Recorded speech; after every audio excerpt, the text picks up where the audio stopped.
हृदय की बात कह रहा हूं, समझना। बहुत बार ये देखा, कुछ ऐसी वासनाएं होती हैं कई जन्मों की, इतनी दृढ़ होती हैं कि बहुत समय तक भजन करने पर भी, ये जब तक भगवत साक्षात्कार नहीं होता तब तक ये बनी ही रहती सूक्ष्म रूप से। अगर इनको अवसर मिल जाए तो ये पूरा वृक्ष रूप हो जाएंगे। अंकुरण वृक्ष रूप बनना देर नहीं लगता इसमें। बहुत बार प्रयास करने पर वो वासना अपने द्वारा नष्ट नहीं की जा सकती, ये देखा है।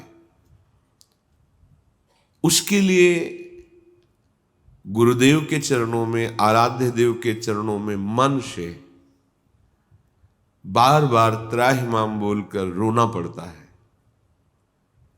ये अंदर की बात कह रहे, आगे चल के देख लेना।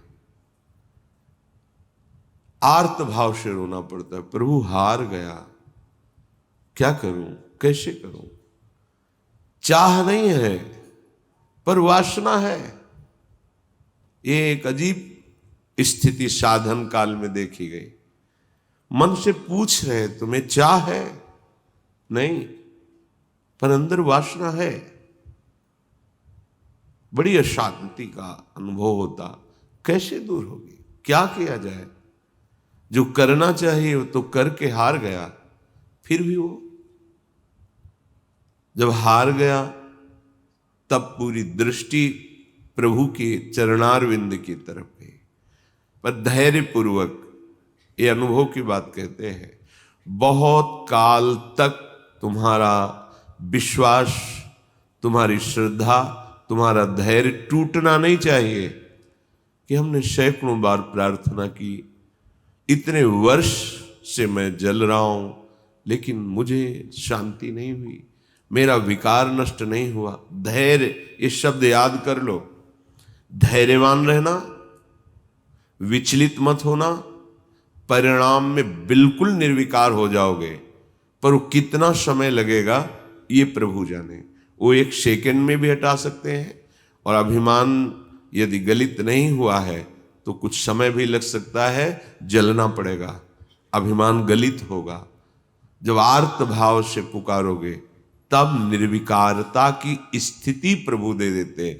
फिर विकारी भोगों के बीच में रहने पर भी कोई विकार का खेल नहीं हो सकता, कोई भी इच्छा ही स्फुरित नहीं होगी, वासना ही नहीं है, चाह ही नहीं है। ये बहुत धैर्य से सुनो ना, ये उपासकों के लिए कह रहा हूं। आपके अंदर साधन भजन करते हुए वासना दिखाई देगी, आपको आकर्षण दिखाई देगा, उसमें दम नहीं है।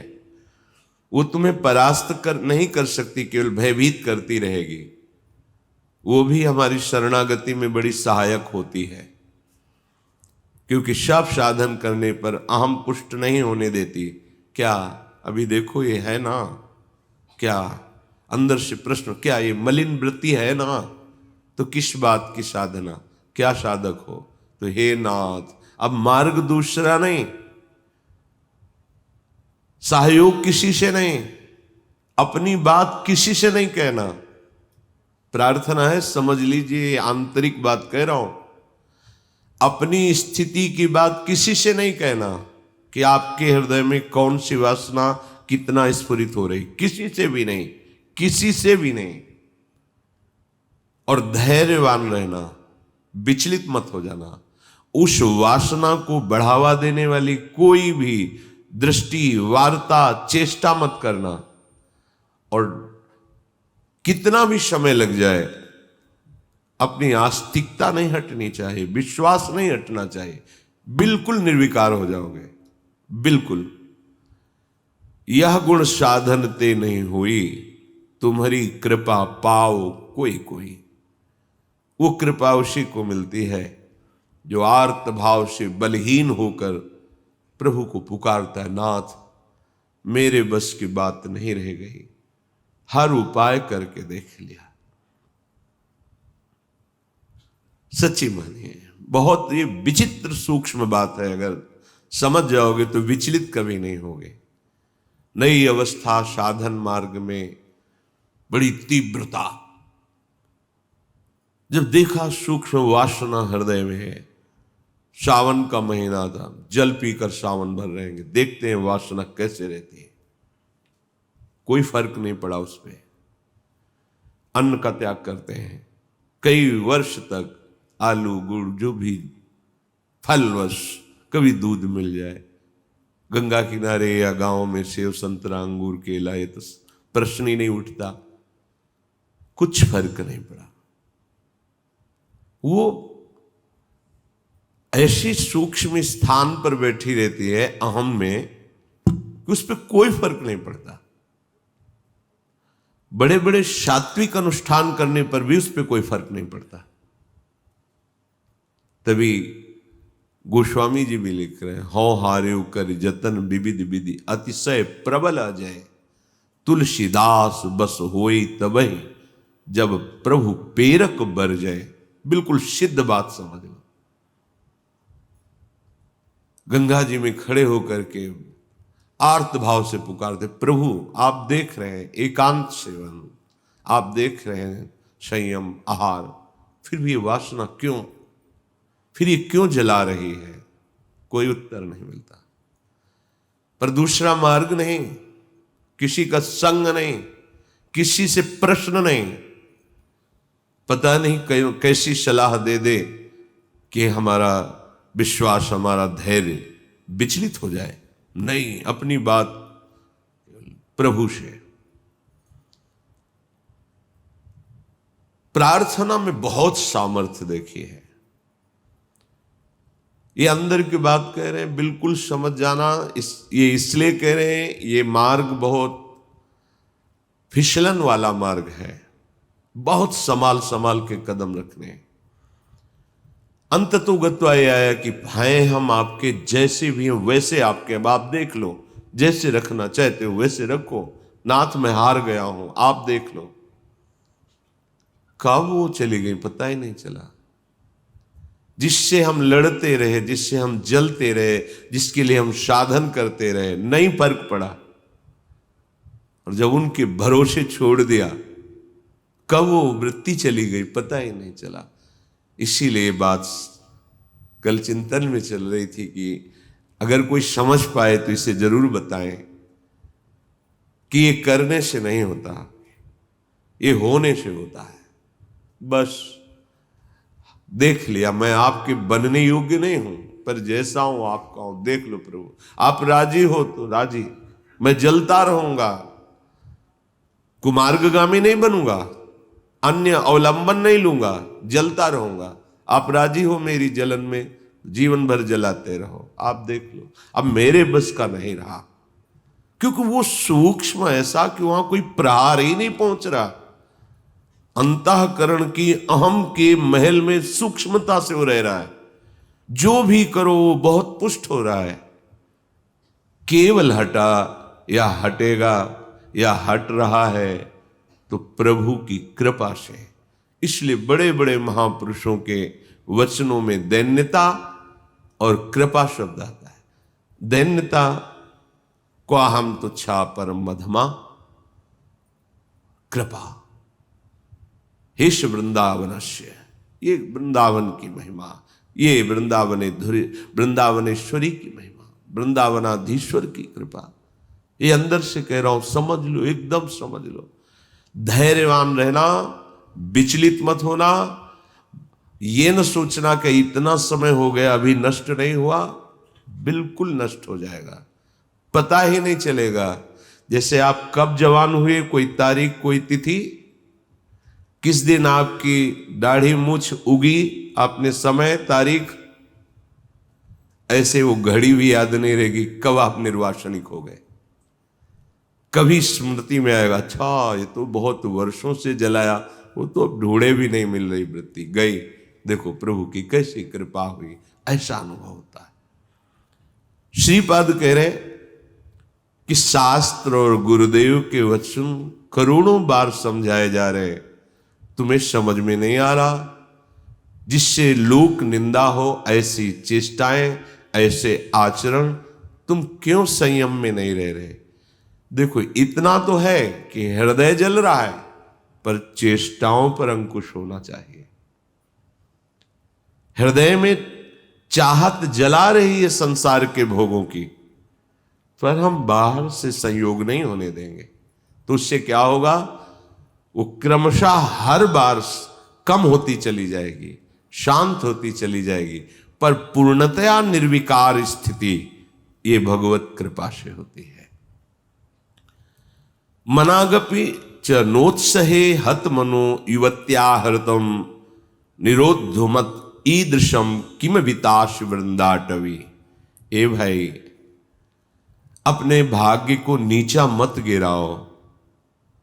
माया के द्वारा अपरहित मन से अधर्माचरण मत करो, बहुत पछताना होता है। प्रमाद स्थिति में समझ में नहीं आता, गलती हो जाती है। जब गलती हो जाती तो उत्साह नष्ट हो जाता है, तो लगता है अब क्या, फिर वो गलती पे गलती, गलती पे गलती करता हुआ, फिर उसको लगता है इसके बिना तो मैं जी ही नहीं सकता। गया हतभाग्य, नीचे गिर गया, भाग्य नष्ट हो गया उसका। जो मनुष्य जीवन, दिव्यता, भगवत तत्व का बोध, भगवत प्रेम प्राप्ति, जगत मंगल करने वाला, वो गिर गया। जहां हमें ये बनना चाहिए था, वहां हम वासना के अधीन हो गए। श्रीपाद कह रहे हैं, अगर कोई रोक सकता है मुझ पतित को, निरुद्ध मत ईदृशम किम विताश वृंदाटवी, तो मुझे वृंदावन रोक सकता है। श्रीपाद की निष्ठा धाम की अद्भुत है। ये धाम मुझे निर्विकार कर देगा। हिया फिरे स्वार्थ आपने, भजन गए फिरे बाह। श्री ध्रुवदास।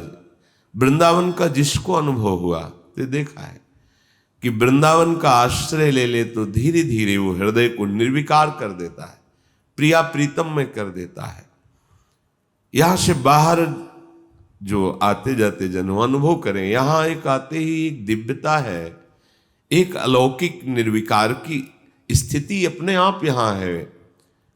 बाहर निकलते ही वो भजन, वो आनंद, वो चिंतन अपने आप हट जाता है, क्योंकि त्रिगुणात्मिका माया का प्रवाह है। ये धाम है। जो निरंतर धाम में वास करते हैं, अगर वो सावधान होकर के रहने से रहे, तो श्रीपाद कह रहे हैं कि राधा कीर्ति सुधा रसेन रसना, रात्रिं दिवं पूर्यता, श्री वृंदा विपिने तदीय पदयो, कैंकर्य में वार्थ्याम, धैर्यं स्वर्णमयी सितुर्नववयो, रूपश्रियाहार्यताम्, प्रेमाश्रुत पुलकादि भाव विभव, व्यक्त्या जगत्तार्यताम्। यदि आप रहनी से रह गए वृंदावन में, तो आपके हृदय का परिवर्तन होना प्रारंभ हो गया। आपको श्री जी की चर्चा, प्रभु की चर्चा, ये अमृत जैसी लगने लगेगी। जैसे देखो, आपको कोई कहे कि 3 बजे रात्रि के जग के दिनचर्या करके स्नान आदि आपको पहुंचना है, कितना बोझा लगेगा इस समय सोना छोड़ करके दिनचर्या। लेकिन बिना किसी कष्ट के आप, बिना किसी विषाद के आप बिल्कुल उत्साहित होकर, तैयार होकर सत्संग में आते हैं। ये वृंदावन की कृपा है, जो हमारे मन को ऐसा किया गया है। नहीं तो शरीर सुख में ही हम संतोष किए हुए बैठे हैं, परमार्थ की, अध्यात्म की वृत्ति की तरफ है ही नहीं। वर्तमान के भोगों में मगन हुआ प्राणी, वो भविष्य को नहीं देख पा रहा है कि मेरी अमूल्य श्वासें, मेरा अमूल्य समय व्यर्थ में नष्ट हो रहा है। शरीर छूटने के बाद फिर पछताना ही पछताना है। कोई वस्तु, व्यक्ति, स्थान, पद हमारे साथ नहीं है। केवल प्रभु का नाम, प्रभु का चिंतन, प्रभु की सेवा, सत्संग, यही सत्य सच्चिदानंद है। यही तुम्हें शरीर छूटने के बाद परम सुख देगा। देखो, लौकिक सुखों के भोगों में लोग प्राण त्याग रहे हैं। तुम्हें एक जरा सा विवेक केवल धारण करने की जरूरत है। तुम्हें खुद दिखाई देगा कि सब धोखे में जीवन नष्ट हो रहा है। अज्ञान है इसलिए नहीं समझ में आ। थोड़ा सा विवेक, थोड़ा सा ज्ञान जागृत हो तो आप वैराग्यवान बन जाएंगे अंदर से। यदि आपको प्रभु की कथा वार्ता अच्छी लगने लगी है, बड़ी कृपा हो गई है। रोग का प्रभाव कम होने लगा है। नहीं, यह हरिचरित सुहाता नहीं है। जब हृदय मलिन होता है तो भगवत चर्चा नहीं सुहाती। राधा कीर्ति सुधा रसेन, रसना, ऐसा आपका जीव का स्वभाव बन जाए। चतुराशी जी, आपका जीवन बन जाए। गुनगुना रहे पद या किसी भी ध्वनि में राधा नाम गुनगुना रहे, आपकी रसना पवित्र हो रही है, आपकी वाकेंद्री पवित्र हो रही है। जब राधा राधा बोलते हैं तो ये जो रस निकलता है मुख में, ये बहुत बड़ा चरणामृत है। जैसे हम नाम का स्नान कराते तो चरणामृत होता है ना, राधा राधा राधा, तो जो अंदर ये जब हृदय में पहुंचता है तो पापों का नाश करता है। राधा राधा राधा राधा राधा, ये तो जो निकला ये महान चरणामृत है। हृदय में जाकर पापों का नाश करता है, ये अकाल मृत्यु का नाश कर देता है। राधा नाम जपने से अकाल मृत्यु नहीं होगी, ये चरणामृत जा रहा है। राधा नाम अभी प्राण छूट जाए श्री जी को प्राप्त होगे, जिसका नाम वहीं धाम में पहुंच जाओगे। राधा नाम चल रहा है, कोई तुमसे भूल चूक हो गई, असत क्रिया हो गई, तत्काल भस्म हो जाएगा, उसका दंड नहीं भोगना पड़ेगा। इसका मतलब ये नहीं कि हम उत्साहित होकर पापाचरण करें, नहीं। कोई असावधानी, कोई त्रुटि, तत्काल वो जमा नहीं होगा, जाके कर्म वो जमा नहीं होगा, उसी समय भस्म हो जाएगा। विशेष है तो उसी समय आपको दंड मिल जाएगा। आप चबेटा लगा, गिर गए, आपको ठोकर लगी, अब कुछ हुआ, तत्काल शरणागत के लिए हिसाब आगे नहीं रखा जाता। तत्काल जलन हुई, तत्काल कोई चोट लग गई, तत्काल कोई कटुवचन बोल दिए, हृदय जला, शांत, वो पाप नष्ट। रात्रि दिवम पूर्यताम, पूरा समय जो जागृत का है, प्रभु की महिमामयी लीलाओं को गुनगुनाते हुए, श्रवण करते हुए। देखो कितना बढ़िया कलयुग की कृपा है। आप अपने घर में सत्संग चला के रख दे, पूरे कार्य करें, वो वातावरण भागवतिक और शब्द सत्संग के पढ़ रहे हैं। जैसे एकाग्रता पूर्वक सुने तो और अच्छा है, पर भजन करने में मन भागता है। अगर सत्संग चला को और फिर भजन करो तो जब भागेगा तो दो बातें हो रही, एक तो नाम चल रहा है और दूसरा सत्संग चल रहा है, तो जा नहीं पाएगा। उसे घेरो पहले, वास्तविक जो भजन का आनंद आएगा वो तो तब खुद अपने आप फिर इच्छा नहीं होगी। ये होगा कि जो नाम चल रहा है उसी को सुने, उसी को देखें, उसी पर। ऐसी स्थिति तक पहुंचने के लिए ये अच्छा है साधन कि सत्संग चला के बैठ गए। अब 1 घंटा का सत्संग चल रहा है और माला लिए बैठे, मन भागने की कोशिश करे सत्संग में, उसे 2 में पकड़ो। सत्संग चल रहा है, नाम चल रहा है, पकड़ा रहे। पूज्य राधा बाबा ने कहा 2 नाम चलाओ एक साथ।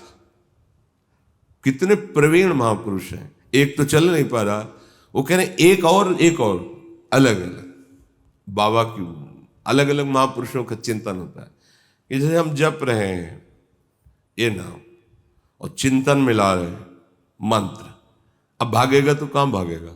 तुझे नाम भी जपना, चिंतन मंत्र का करना है।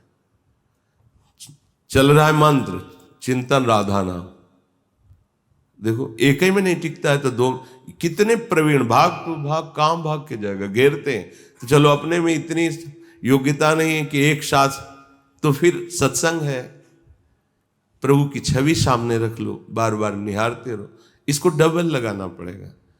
वास्तविक परमानंद का अनुभव एक में ही होगा, पर वहां तक पहुंचने के लिए हमें एकाग्रता लाने के लिए ऐसे बाहरी साधन रखने चाहिए जिससे अब बाहरी साधन टेलीविजन न रखे कि माला चल रहा है और नाटक सिनेमा देखोगे तो फिर वो नहीं, भागवतिक ही होना चाहिए।